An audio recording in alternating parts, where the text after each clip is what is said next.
Assalamualaikum warahmatullahi wabarakatuh. Selamat datang di program terbaru dari FMIPA Universitas Negeri Semarang bersama saya Lutfia Husna di program Ngopi di Kampus Biru Muda.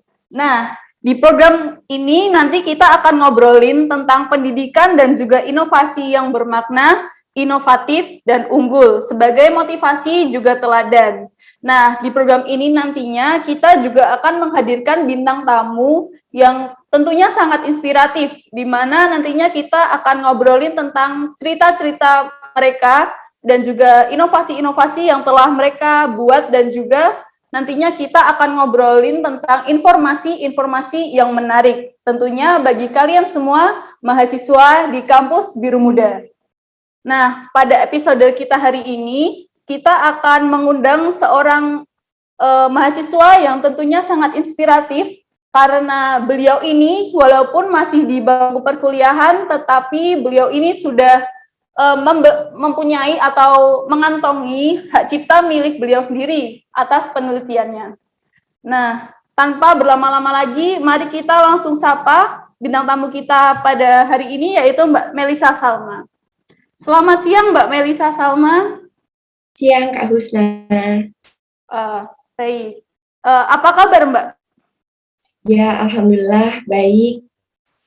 Baik. Mbak Melisa, silahkan Mbak Melisa dapat dulu menyapa teman-teman kita di rumah, dan mungkin juga Mbak Melisa dapat memperkenalkan diri Mbak Melisa terlebih dahulu sebelum kita nanti ngobrol topik kita ya, Mbak.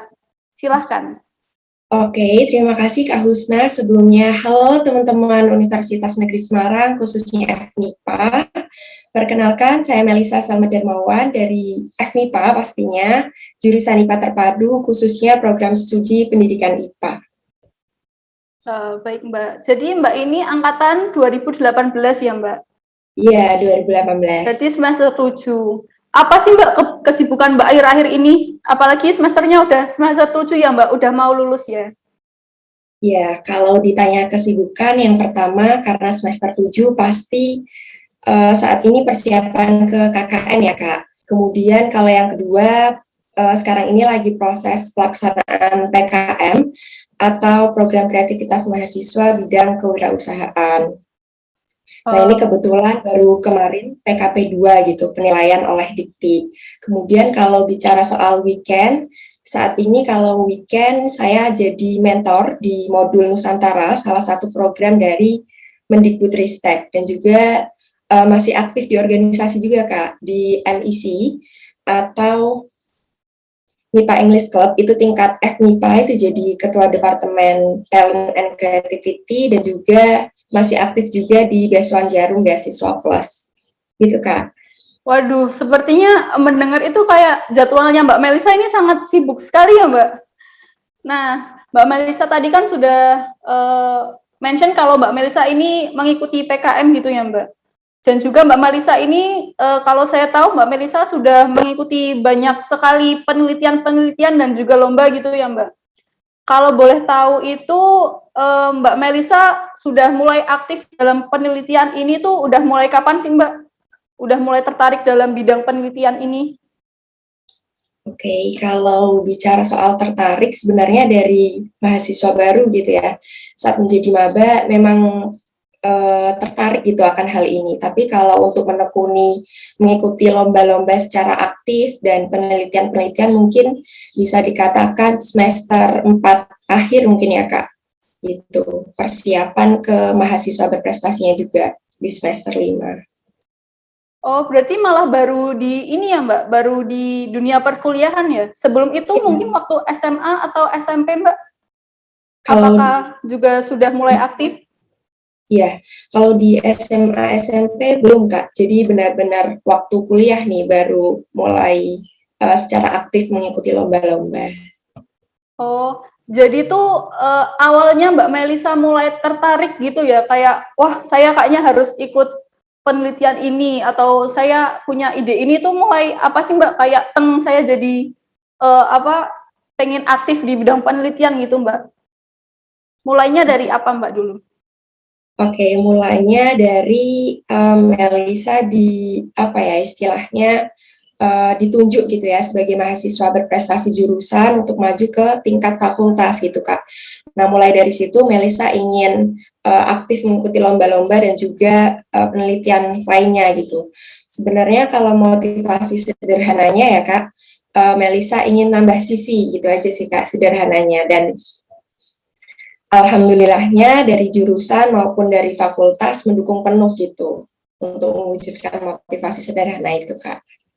Oh, berarti waktu pertama kali ikut mahasiswa berprestasi itu langsung ditunjuk atau Mbak Melisanya mengajukan diri dulu Mbak di jurusan?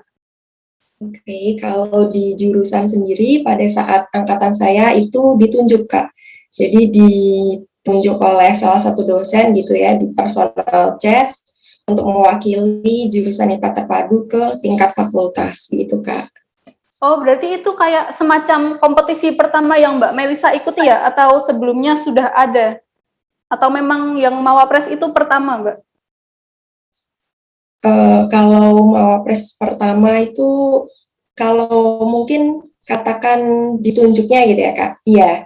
Nah dari situ baru mulai aktif nih ikut lomba ini kayak gitu Kak. Kalau boleh tahu lomba pertama apa sih yang Mbak Melisa ikuti itu? Kayak sebagai mulainya itu, yang pertama. Kalau lomba yang pertama mungkin sebelum Mawapres ya Kak, itu sebenarnya udah pernah ikut satu kali dan itu dapat harapan satu. Nah kalau setelah Mapres mungkin ya ada beberapa yang menjuarai seperti itu Kak. Kalau boleh tahu itu yang dapat harapan satu itu lomba apa ya Mbak? Itu lomba isai nasional. Oh, berarti bisa dibilang lomba esai itu yang pertama kali gitu ya Mbak? Ya, yang pertama kali. Jadi kita langsung bahas ini ya Mbak. Penasaran, saya tuh penasaran banget soalnya kan saya awal tahu Mbak Melisa ini terkenal karena yang penelitian Mbak di PKM itu ya Mbak, yang edible straw itu ya Mbak. Nah itu awal mula dapat ide itu tuh dari mana sih Mbak? Kok bisa kepikiran mau menciptakan sedotan yang bisa dimakan gitu Mbak? Soalnya kan mungkin nggak ada yang pernah kepikiran gitu ya Mbak. Itu ide awalnya gimana sih Mbak? Oke, jadi kalau ide awal dari PKM, karena PKM ini juga tim ya, ada saya dan juga teman lainnya, itu ada Tessa Surya dari manajemen dan juga Fitri Daini dari ilmu lingkungan. Nah, kami coba cari masalahnya terlebih dahulu, Kak, terkait kira-kira apa sih yang bisa kita inovasikan gitu. Nah, ternyata setelah riset gitu ya, ada masalah terkait sampah plastik gitu. Khususnya di Indonesia ternyata potensi sampah plastiknya itu masih tinggi. Jadi Indonesia penghasil sampah terbesar kedua di dunia gitu Kak. Nah dari situ kita mulai tertarik nih. Kira-kira apa sih yang bisa kita apa ya istilahnya kasih gitu ya untuk menyelesaikan masalah ini gitu. Nah di sisi lain ada juga masalah terkait limbah kulit buah naga Kak yang seringkali tidak dimanfaatkan dengan baik. Nah, dari kedua masalah tersebut terciptalah edible straw gitu dari kulit buah naga. Oh, boleh diceritakan Mbak, proses pembuatannya itu bagaimana sih Mbak sebenarnya?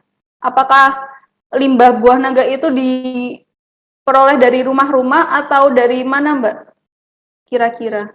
Oke, kalau untuk limbah kulit buah naganya, karena ini tempat produksinya di Jepara gitu ya Kak, jadi kami coba cari tempat yang memang menjual jus-jus ya, terutama jus-jus buah naga. Nah itu kan kulitnya seringkali tidak dimanfaatkan dengan baik gitu Kak. Nah kami melakukan kerjasama di situ gitu Kak. Berarti bekerja sama dengan UMKM begitu ya Mbak? Ya, bisa dibilang seperti itu ya. Menarik sekali ya Mbak. Nah ini mungkin Mbak Melisa ini kan berasal dari idenya kecil gitu ya Mbak. Kayak Mbak Melisa ini melihat banyak sekali sampah plastik yang ada, terus juga Mbak Melisa melihat kulit buah naga yang tidak diolah secara baik begitu ya Mbak. Nah ini menarik sekali. Soalnya kan pasti kita jika mau memulai sebuah penelitian itu kita perlu untuk menemukan sebuah ide. Nah Mbak Melisa ada nggak sih tips kita gimana caranya untuk mendapatkan ide itu? Soalnya kan pastinya kita kayak mau mulai tapi bingung dari mana gitu loh Mbak. Mbak Melisa mungkin bisa menyampaikan ada tips gitu nggak Mbak? Oke, kalau tips untuk mendapatkan ide gitu ya Kak, mungkin di penelitian atau lomba-lomba lain, mungkin yang pertama adalah peka terhadap lingkungan gitu. Bagaimana kita melihat sebenarnya ada loh masalah-masalah yang sebenarnya kecil atau bahkan besar gitu di lingkungan kita sendiri. Nah, makanya kita harus peka akan hal itu. Nah, kalau kita udah peka, yang kedua adalah riset di katakanlah searching gitu ya, kira-kira apa sih yang menjadi mas dengan baik, seperti itu Kak. Oh, berarti sebenarnya tuh kalau kita mau membuat sebuah penelitian atau membuat sesuatu yang besar tuh cukup untuk melihat di lingkungan sekitar kita dulu gitu ya Kak. Berarti kita harus bisa lebih peka seperti itu. Nah, sorry Mbak, sebelumnya saya mau membahas sedikit tentang yang PKM itu. Sebelumnya, sebelum ke pertanyaan saya ini, saya mau tanya dulu. Mbak Melisa itu tipe orang yang introvert atau ekstrovert ya Mbak? Soalnya ini bakal nyambung ke pertanyaan saya yang selanjutnya Mbak. Oke, mungkin saya lebih ke ekstrovert ya Kak, suka dengan sosial gitu, berbicara di depan publik dan sebagainya gitu, lebih ke arah situ sih Kak. Oh, berarti kalau misalnya Mbak ekstrovert itu memang sudah apa ya, sudah dari dalam diri dulu ya Mbak, kayak suka bekerja tim, terus suka kayak tampil di depan seperti itu ya Mbak. Nah, jadi begini Mbak, saya mau tanya, menurut Mbak itu bagaimana sih cara manajemen tim yang baik? Soalnya kan Mbak Melisa ini sudah sering ikut lomba-lomba yang kerjanya sebagai tim gitu ya Mbak. Menurut Mbak tuh bagaimana caranya untuk manajemen tim yang bagus begitu Mbak? Oke, jadi kalau menurut saya manajemen tim yang bagus, yang pertama adalah tahu tujuan dulu nih. Jadi kita kan nggak berdiri sendiri gitu ya Kak, ada yang namanya tim. Nah kita harus punya tujuan yang sama dulu, visi misi yang sama dulu. Nah jadi kita samakan dulu nih tujuan dan juga visi misi. Kalau misalnya memang udah sama, sudah satu tujuan, nah untuk kedepannya bakalan lebih mudah gitu untuk mencapai apa yang memang kita sudah targetkan, seperti itu Kak. Jadi tujuan, visi misi itu harus disamakan terlebih dahulu di awal gitu. Menarik sekali ya. Nah, masih nyambung ke pertanyaan tadi, kan Mbak sudah sering ikut tim, terus juga sudah pintar begitu ya kalau manajemen tim ya. Nah, menurut Mbak Melisa ini bagaimana sih caranya kita bisa melatih public speaking kita dan juga bagaimana caranya supaya kita ini bisa pede gitu Mbak tampil di depan. Soalnya kan setelah kita menemukan ide itu tadi, kita pastinya harus merealisasikannya ke dunia nyata seperti itu ya Mbak. Dan juga kita harus menyampaikan atau mempresentasikannya ke depan banyak orang dulu tentunya. Nah, itu bagaimana menurut Mbak Melisa cara mengolah public speaking yang bagus Mbak? Oke, kalau untuk mengolah public speaking dengan bagus, kalau versi saya ya dengan mengikuti lomba-lomba yang ada gitu Kak. Bisa lomba tingkat keilmiahan, misalnya kalau saya atau LKTI begitu ya Kak. Nah dari situ barulah kita belajar public speaking-nya tuh di situ gitu sambil jalan. Nah mungkin teman-teman di sini bisa ikut lomba-lomba yang memang sesuai dengan teman-teman sukai gitu, teman-teman minatin gitu Kak. Baik. Berarti kalau misalnya kita mau mengembangkan public speaking milik kita tuh lebih baik itu langsung terjun ke lapangan begitu ya Mbak? Kalau saya pribadi begitu Kak. Jadi sambil menikmati prosesnya gitu istilahnya. Baik. Terus kalau misalnya ya Mbak, kalau saya sendiri ini kan cenderung orangnya lebih introvert gitu ya Mbak. Sebenarnya tuh saya tuh masih sering gugup dan malu gitu kalau mau berbicara di depan gitu Mbak. Kira-kira Mbak ada tips gak sih buat kayak mahasiswa seperti saya ini supaya bisa lebih pede lagi tampil di depan, terus juga bicara di banyak orang, di depan banyak orang seperti itu Mbak? Oke, jadi untuk bisa lebih pede gitu ya Kak dalam berpublic speaking, mungkin adanya ketidakpedean itu berasal dari pikiran kita sendiri. Nah, pikiran kita itu menafsirkan negatif dalam artian takut salah, kemudian takut di apa ya istilahnya dikatain sama orang gitu ya Kak istilahnya. Nah, pikiran negatif tersebut bisa kita minimalisirkan dengan cara berpikir positif. Kira-kira mungkin kalau Kak Husna ini berbicara di depan umum berpikirnya bahwa ya udah aku bisa gitu, ya udah pasti nggak akan terjadi apa-apa. Nah nanti groginya itu bisa berkurang gitu Kak. Menarik sekali ya. Dari jawaban Mbak Melisa ini, kenapa saya tiba-tiba ini ya Mbak, keinget quotes di iklan Toyota waktu Olimpiade Tokyo kemarin Mbak. Ada quotes itu bunyinya, you don't have to be amazing to start, but you need to start to be amazing. Itu benar ya Mbak berarti ya? Berarti Ya, itu bukan sekedar quotes tapi seharusnya tuh memang seperti itu ya Mbak. Kalau kita di dunia nyata seperti itu ya Mbak? Iya, jadi dalam memulai sesuatu sebenarnya nggak harus dimulai dengan keamazingan gitu ya Kak, nggak harus tentang hal-hal besar gitu. Kalau hal-hal kecil kita pun bisa, ya nggak masalah gitu. Wah, menarik sekali ya. Jadi kita punya banyak pandangan lagi kalau misalnya orang introvert itu seharusnya lebih baik langsung ini ya Mbak, langsung terjun ke lapangan dan membuang semua pikiran-pikiran negatif gitu ya Mbak.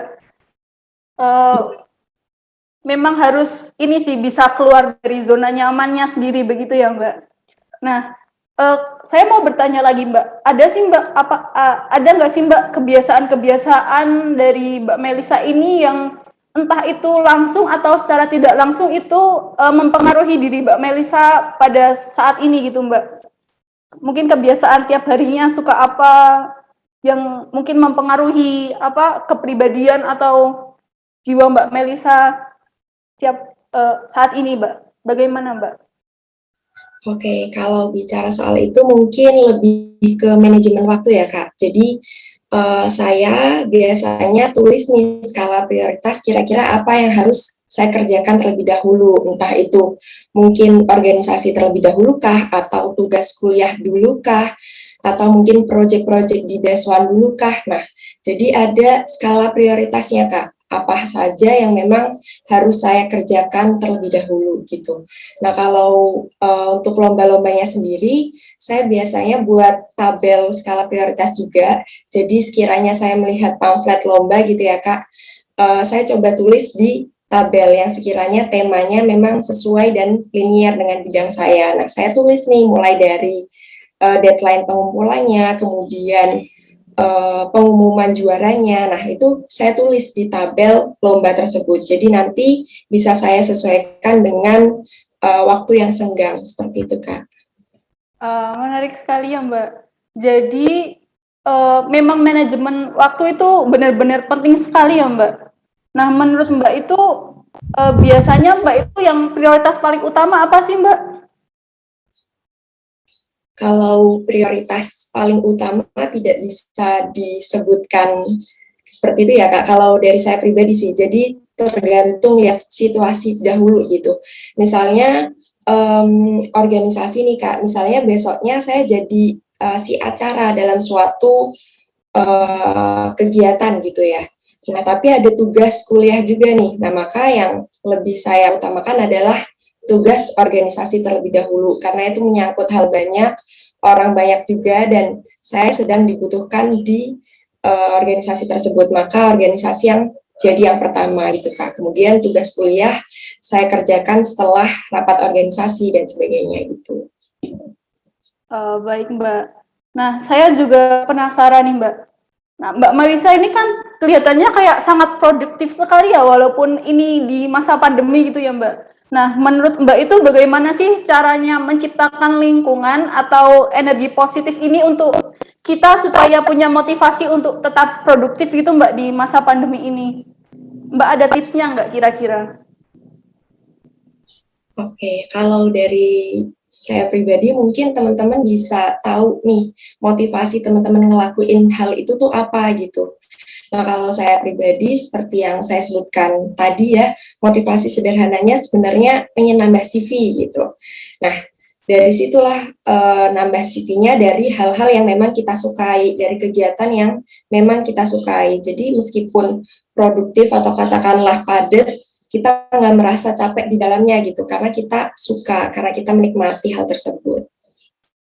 Oh, jadi kita sebenarnya harus menemukan apa dulu yang kita sukai gitu ya Mbak. Benar sih kalau misalnya kita melakukan hal yang uh, secara terpaksa atau yang nggak kita sukai, mestinya kayak nanti kerjanya kayak setengah hati gitu ya Mbak jadinya ya. Nah, mau tanya Iya, lagi betul Mbak. sekali Kak Husna. Oh ya, mau tanya lagi itu bagaimana sih caranya Mbak Melisa untuk apa ya, membangun menaikkan rasa produktif gitu Mbak. Apakah Mbak Melisa ini mencari teman-teman yang juga sama produktif atau Mbak Melisa ini lebih suka mencari uh, rasa produktif itu di diri sendiri Mbak? Oke, kalau gimana sih cara produktif gitu ya? Ya dari dalam diri sendiri dulu. Seperti tadi, tahu motivasi mengapa harus ikut ini. Kedua, cari lingkungan yang memang sejalan gitu dengan kita. Bagaimana teman-teman itu dapat istilahnya mendukung produktivitas kita gitu. Jadi yang pertama dari diri sendiri, kemudian yang kedua dari lingkungan sekitar.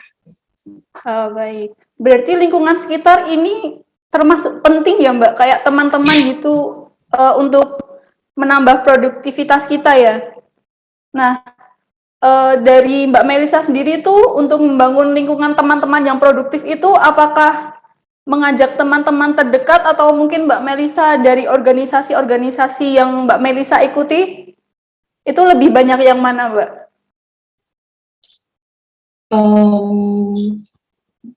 Lebih banyak join tim yang mana gitu ya Kak? Iya. Pertanyaannya. Iya. Mungkin bisa dibilang sama aja sih Kak. Jadi baik dari teman-teman mungkin satu jurusan, kemudian atau mungkin satu fakultas, satu organisasi, atau mungkin di luar kampus nih ada BESWAN Jarum, teman-teman di BESWAN Jarum juga ya samalah istilahnya lingkungannya mendukung gitu Kak. Mau tanya lagi Mbak, jadi Mbak Melisa ini kan sudah sering mengikuti kayak berbagai lomba, terus juga mengikuti organisasi yang macam-macam gitu ya Mbak. Nah itu kan Mbak Melisa tentunya harus bisa cepat beradaptasi dengan orang-orang baru, dengan lingkungan baru. Nah itu ada tips nggak Mbak caranya supaya kita cepat beradaptasi dengan orang-orang baru dan lingkungan baru itu Mbak? Oke, cara beradaptasi kalau versi saya cari kesamaannya gitu Kak. Misalnya kita di lingkungan baru nih, katakanlah di BESWAN Jarum, beasiswa plus. Nah di situ saya ketemu nih banyak mahasiswa, banyak istilahnya karakter dari berbagai universitas gitu ya. Nah coba deh cari suatu kesamaan yang baru. Misalnya teman-teman aku di BESWAN itu sama-sama suka ikut lomba. Nah dari situlah cara aku beradaptasi dengan lingkungan baru. Oh, berarti memang masih ini ya Mbak, lebih baik terjun langsung ke lapangan seperti itu ya Mbak? Dan belajar secara langsung di lingkungan yang langsung begitu ya Mbak? Ya, betul sekali. Nah, yang saya tahu ini kan Mbak Melisa juga ini kan Mbak pernah ikut lomba banyak, terus juga pernah ini ya Mbak kredit semester di Thailand ya, benar ya Mbak? Iya, betul, Kak. Nah, tadi kan kita sudah membahas tentang yang berat-berat. Nah, Mbak Melisa sendiri ini tuh ada cerita nggak sih Mbak, cerita lucu saat Mbak lagi mempersiapkan lomba, atau mungkin cerita lucu saat melakukan kredit semester di Thailand itu, ada cerita lucu atau cerita yang nggak terduga gitu nggak sih Mbak? Mungkin bisa sharing ke kita Mbak. Oke, cerita lucu apa ya, Kak? Mungkin sebenarnya aku ini tipe yang dadakan juga ya, Kak. Dalam mempersiapkan, katakanlah mungkin ada lomba nih. Lomba itu pamfletnya baru muncul di feed Instagram, katakanlah ya, Kak. Itu baru di akhir pendaftaran. Nah, aku baru lihat nih, wah ada lomba yang free. Waktu itu pembayarannya free, kemudian tapi sudah di akhir pendaftaran. Nah, malamnya itu aku benar-benar nekat yang buat dari awal, dari nol gitu, dan kemudian submit. Dan ternyata dari kedadakan dan ketidaksiapan itu ya Kak, sebenarnya malah jadi juara gitu di situ. Jadi sebenarnya banyak hal-hal tak terduga gitu di situ. Oh, berarti itu kalau boleh tahu lomba apa ya Mbak dulu Mbak yang itu? Itu salah satu lomba isai juga nasional yang ngadain BEM FIK, Kak. Oh, berarti Mbak ini tuh kayak ini ya Mbak, memang cepat sekali ya Mbak, kayak bisa berpikir cepat gitu, tiba-tiba dalam semalam bisa jadi isai terus menang juga ya Mbak ya. Wah, itu menarik sekali sih Mbak. Kayaknya itu emang kayak skill yang nggak dimiliki semua orang gitu ya Mbak, bisa berpikir cepat dan juga bisa dadakan apa-apa, kayak itu hebat sih Mbak. Nah, bicara tentang tadi yang kredit semester di Thailand itu, kalau boleh tahu ada cerita menarik nggak Mbak? Mungkin ada culture shock atau ada Mbak tuh kayak kaget sama dosen di sana atau bagaimana? Itu ada cerita-cerita nggak Mbak mungkin? Kalau kredit transfer sendiri itu saya ngelakuinnya di semester 5 ya Kak. Jadi sudah dalam masa pandemi. Jadi kredit transfer di Thailandnya dilakukan secara online. Nah di situ culture shock-nya apa ya? Karena semester 5 katanya semester yang paling berat gitu ya Kak. Nah di semester itu juga aku ngikuti 32 SKS. Jadi di UNES 20 SKS, kemudian di CT-nya itu 12 SKS gitu. Nah, itu agak kaget dalam menyesuaikan tugas-tugasnya sih, Kak. Itu yang pertama. Kemudian yang kedua, karena ini CT-nya di Thailand, orang sana tidak bisa bahasa Indonesia gitu ya, sedangkan kami juga tidak bisa bahasa Thailand, sehingga bahasa yang digunakan adalah bahasa English full. Jadi itu lumayan belajar banyak gitu di situ, Kak. Oh, berarti untuk kegiatan belajar mengajarnya itu pakai bahasa Inggris ya, Mbak? Iya, full Inggris, Kak. Ada cerita menarik nggak, Mbak? Misalnya pernah komunikasi sama dosennya dan ternyata salah paham atau apa? Atau mungkin sama teman-temannya yang dari Thailand itu, mungkin ada cerita nggak, Mbak? Oke, kalau bicara soal salah paham, pasti ada gitu yang namanya gap bahasa. Jadi ketika kita ditanya nih soal bagaimana pembelajaran hari ini menurut kamu gitu. Nah, saya coba jelaskan dengan fun gitu. Jadi fun dalam artian saya itu sebenarnya menyenangkan gitu. Pembelajarannya tuh menyenangkan, asik gitu Kak. Nah, ternyata dosen di Thailand itu nangkepnya fun itu sebagai lucu. Jadi beliau malah nanya nih lucunya di mana gitu. Apakah saya bercanda tadi seperti itu sih Kak kalau mungkin bahas soal kesalahpahaman bahasa. Wah, itu mesti awkward sekali ya Mbak, kalau misalnya salah paham kayak gitu ya Mbak. Itu dulu terus Mbak langsung ngejelasin gitu apa bagaimana Mbak? Iya, jadi coba jelasin lebih detailnya gitu pakai bahasa Inggris. Fun yang kami maksud itu sebenarnya pembelajarannya ini menyenangkan gitu. Nah, kalau dari Mbak sendiri itu kan Mbak tadi udah cerita banyak ya Mbak, kalau Mbak ini tuh aktif di mana-mana, baik di organisasi, baik di kompetisi-kompetisi seperti itu ya Mbak. Nah dari Mbak ini tuh ada apa ya? Menurut Mbak ini tokoh apa ya namanya ya? Kayak kebiasaan-kebiasaan apa yang sebaiknya diterapkan oleh mahasiswa supaya bisa aktif gitu Mbak? Apa ya? Seperti kebiasaan atau enggak kayak ini Mbak? Kayak sifat-sifat apa? Nah, sifat-sifat apa yang harusnya dimiliki oleh mahasiswa ini supaya bisa aktif dan juga berprestasi gitu Mbak. Menurut Mbak, sifat-sifat apa sih yang wajib dimiliki oleh mahasiswa Mbak? Oke, kalau sifat yang wajib dimiliki oleh mahasiswa mungkin yang pertama adalah rasa ingin tahu yang tinggi gitu. Jadi sebagai mahasiswa kita sudah istilahnya apa ya, selayaknya punya rasa ingin tahu yang tinggi. Ketika kita punya rasa ingin tahu yang tinggi, misalnya ada kejadian nih, ada suatu event atau kegiatan lainnya, nah kita punya rasa ingin tahu yang tinggi di situ, maka kita akan mencari, kemudian secara tidak langsung akan masuk ke dalam proses tersebut gitu Kak. Yang kedua mungkin lebih ke peka terhadap lingkungan ya, sama seperti tadi. Jadi mahasiswa kalau punya peka terhadap lingkungan, dapat melihat masalah-masalah yang terjadi, nanti muncullah ide-ide baru yang bisa diterapkan mungkin di lomba-lomba seperti itu Kak.